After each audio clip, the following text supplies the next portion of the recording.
Hello, accountability buddies. I'm Les, and this is another episode of Less is More Healthy. Coming to you from the parking lot at work. I just arrived.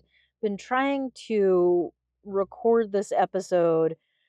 It's a little bit of a rant, but also I'm talking about acceptance and well meaning advice. So let's start out with the acceptance bit. Um, I have type 2 diabetes. Type 2 diabetes is a chronic illness. It is something for me that will never be cured. I'm going to live the rest of my, hopefully, relatively long life with type 2 diabetes. I'm someone who both sides of my family have a history of type 2 diabetes. So I had a genetic predisposition towards type 2 diabetes that I didn't know about until I was diagnosed actually with type 2 diabetes. And I was diagnosed at 37 ish, 36 ish. I was in my second year of grad school and I went back to grad school as a non traditional student, but that's beside the point. Um, I have a chronic illness, and being able to admit to myself that I have a chronic illness has been a difficult journey. I really believed I could cure myself of type 2 diabetes through diet and exercise, and then I would not have to worry about it for the rest of my life. The reality of type 2 diabetes for me and my body is that it is chronic. I will have to cope with it for the rest of my life.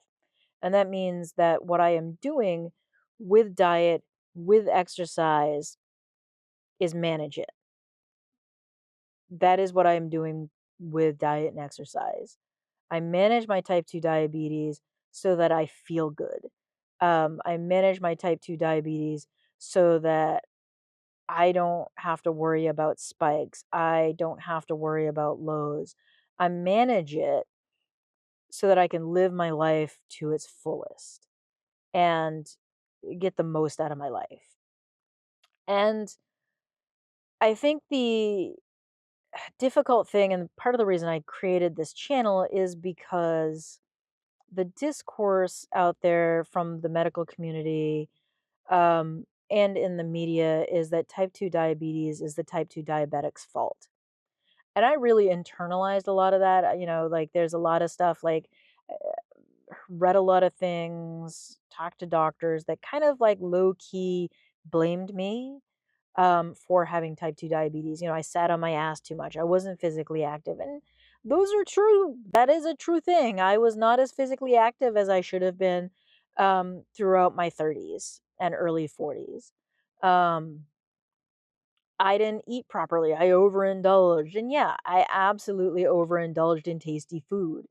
I ate the wrong things. This is a lot of the stuff that I've read and heard through the media and the medical community. And then the other side of it is, as I was like learning how to accept type 2 diabetes, I had an intense amount of guilt and shame around type 2 diabetes and feeling like this was my fault. If I had only done these things, if I'd only been more active, if I'd only gone hiking earlier, if I'd only gone for a 30-minute walk every day, meanwhile I'm working 60-hour work weeks.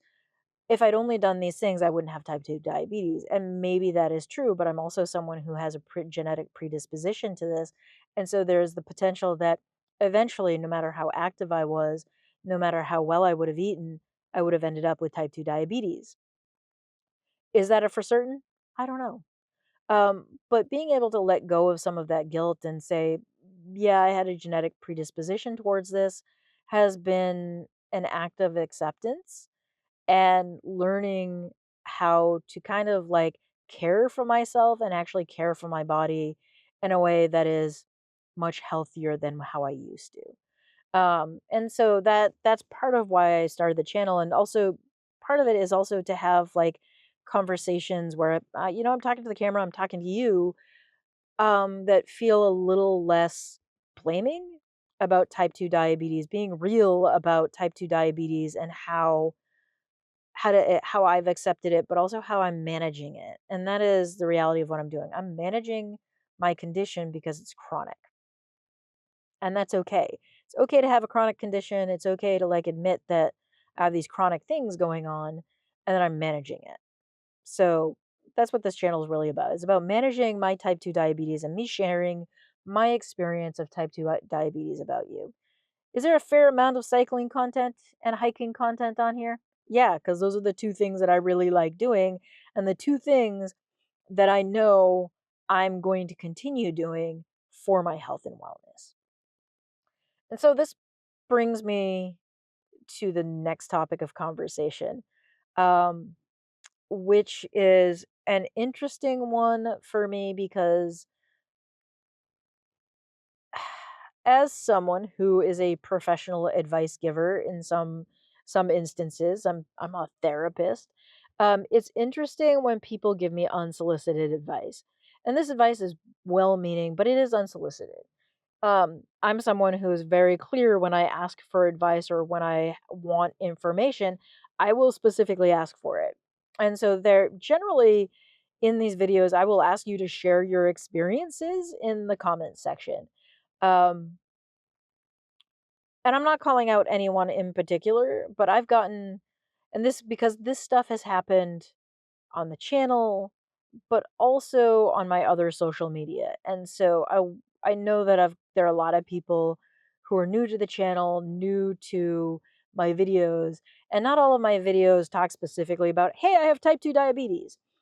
Some of it's just like happy, fun cycling content. And I'm not always saying, I'm a cyclist with type 2 diabetes. And maybe that's something that I actually need to talk about. Um, in all of my videos. So that's something that's percolating in my brain about how I need to approach this channel in the future. But unsolicited, well-meaning advice has been kind of mind-blowing in how interesting the cycling industry is in the United States. Um, and I think a little bit from the United Kingdom as well. I've gotten some very interesting advice. And when it comes it's different with hiking. Hiking seems to be, like, pretty chill and, like, people are just like, "Yeah, okay, cool." But when it comes to cycling, people are super intense and very passionate about cycling. And there are a couple of phrases that I've heard again and again and again when it comes to cycling and training for longer distances. Um, and those are the phrases, "That's what the pros do." "Pros do this." And a couple of things. Number 1, I will never be a pro. Number 2, I have no intention of being a pro. Number 3, I will never race. I shouldn't say that, but I have no interest in racing. Racing is not at all interesting to me. Um, what I am interested in is increasing my health, wellness, and fitness. And for me, that is competition with myself and my own numbers.